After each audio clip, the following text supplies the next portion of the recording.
Happy Wednesday. It's time for another quick video. I took 6 trades today and wound up making a little less than 1R. There was a couple, at least two actually maybe three really frustrating trades where I was in at exactly the right spot, but I didn't hold. That happened 3 times.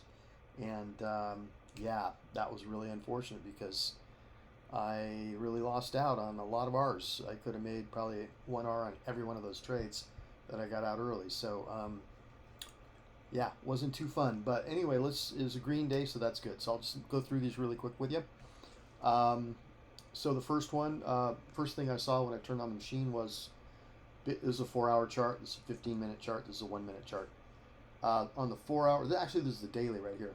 On the daily and on the 4-hour, you can see a huge downtrend happening. And so I was looking at 4-hour order blocks. I was looking at shorting bounces. I was looking at buying bottoms. I was looking at everything. The first trade I took was I believe that I had an oversold condition here, and I saw a positive divergence here as the price was coming down.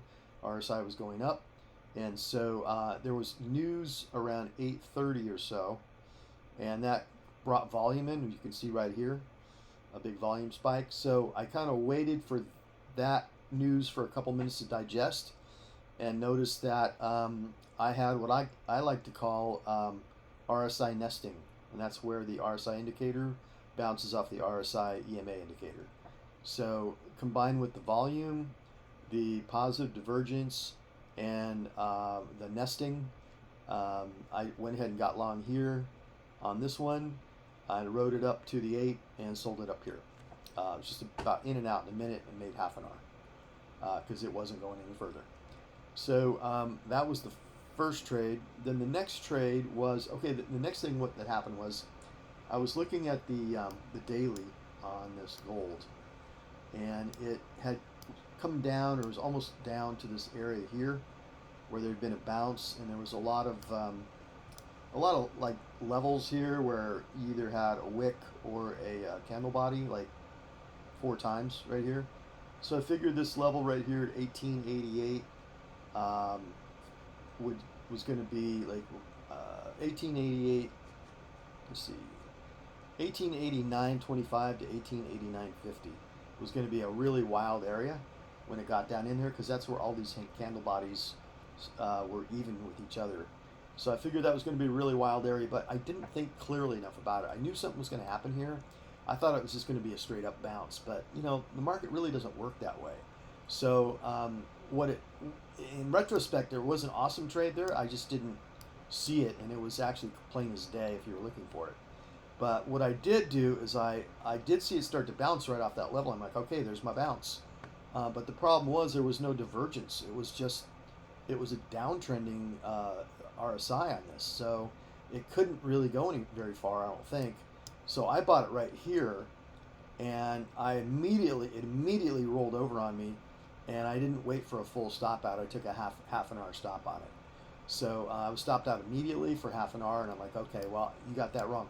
So in retrospect, it was very simple, is what it was. Yes, there was a trade there, but look, it put in a double top right at that level. So it kind of came up, slammed it back down, came up, and it was only able to wick back up to that point, and it started rolling over. So this was the trade. This double top here at this level, that was the trade.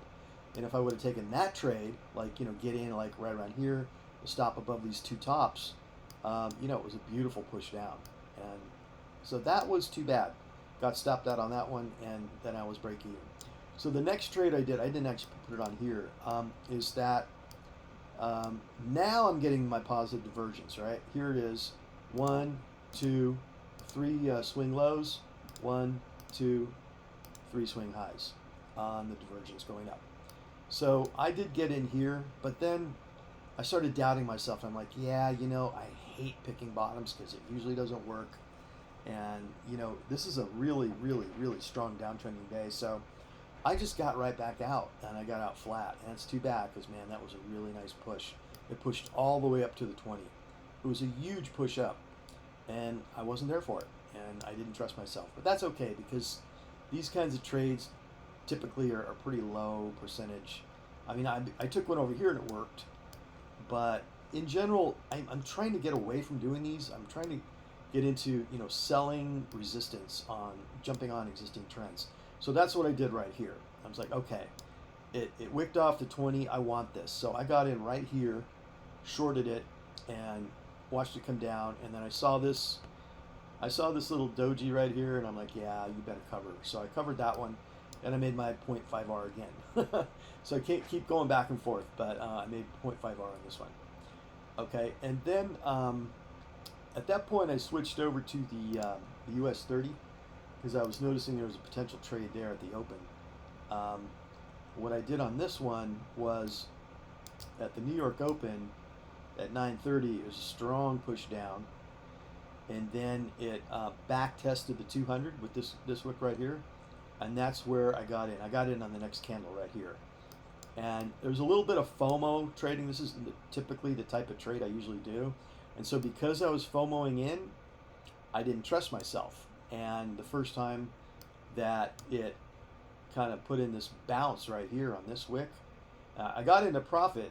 I got in here, but then it bounced back up, and I'm like, yeah, you're FOMOing in. You shouldn't be doing this. So I covered flat, and then sure enough, next thing you know, big strong push down. So I missed out on this one. I missed out on the last one before that, where the one that went up. So I missed two big ones right there. And then there was another trade on gold, I believe. Let's see here. Or was that the last? Was that the last one? Let's see.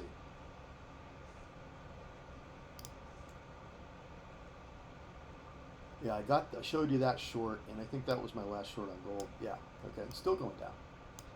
Now all I have to do is sell these EMAs, and you can catch rides down on it. But yeah, I could have shorted this one right here. That would have been a good one. But anyway, that was my last trade on gold. The very last trade that I did was on the, and this was another situation exactly the same where I just didn't trust myself, because it kind of bounced me out a little bit. So I saw a very strong push up here from this 4-hour order block, and I saw it kind of wicking against the level, the 20 level, and I went ahead and got short right here at 33,634. I took it all the way down to this level. My target was 88. That would have been a full R. 88 was right down here because I was in with 20. I needed 50 points. I had a 20 lot, needed 50 pips on it. I got as far down as here. I got like a half an R, halfway there, and then it like bounced up really strong right here. And I'm like, I am not going to get bounced out break even. I'm going to take some profit on this. So I got a quarter of an R on that, 0.25R. So all in all, for the end of the day, it was 0.8R, about 800 bucks. A very frustrating day in that I saw like 3 separate trades I got out early on that actually went up for the full R. And it's just so frustrating when that happens. But hey, it's going to happen. It does happen. So here's my equity curve. This is today's equity. Just a little bump here, about a little less than 1R. I'm trying to work my way back up from this peak down. I'm trying to trade today a lot more consciously, really thinking about what I'm doing. Obviously making mistakes still, but yeah, that's life. And I think the thing that I'm the most disappointed about was one stop that I did take, because I knew something big was going to happen in that zone, and all I had to do was just follow my established trading patterns, and I would have been able to do so much better with it. I would have been able to, I knew there was going to be a big trade here, but instead of just like unconsciously just trying to buy a bounce off the level, I didn't even have RSI working for me. I should have just looked for that double top that happened there, this double top, and just taken it down, and it was a really nice trade down, really nice. That was like, very nice. So unfortunately, that's how you learn. You got to like go through these experiences, learn from them, hopefully. I think the takeaway has to be, no matter what's going on in the market, use your established patterns to trade the market. Use what's tried and true to trade the market. Don't try to make something up that, oh, it's just going to be a special case, something special is going to happen, I know, let me just take a pot shot here. No, you got to use your established, your established methodologies, this was a classic double top, you know, happening right around this level, this green level that I marked out that I knew was going to be an interesting place on the chart. So all I had to do was just take my double top at that level and, boom, we had a great trade. So that's the lesson. I was glad that I was able to get this one. Some of the other ones I got out early. I didn't trust myself. That's because I kind of did the analysis a little too quickly. When I take more time to do the analysis, I trust myself more, and it's easier for me to hold.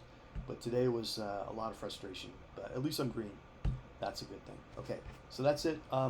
Maybe we could talk Sunday at 6 p.m. your time. Let me know if that works for you, and I'll talk to you then.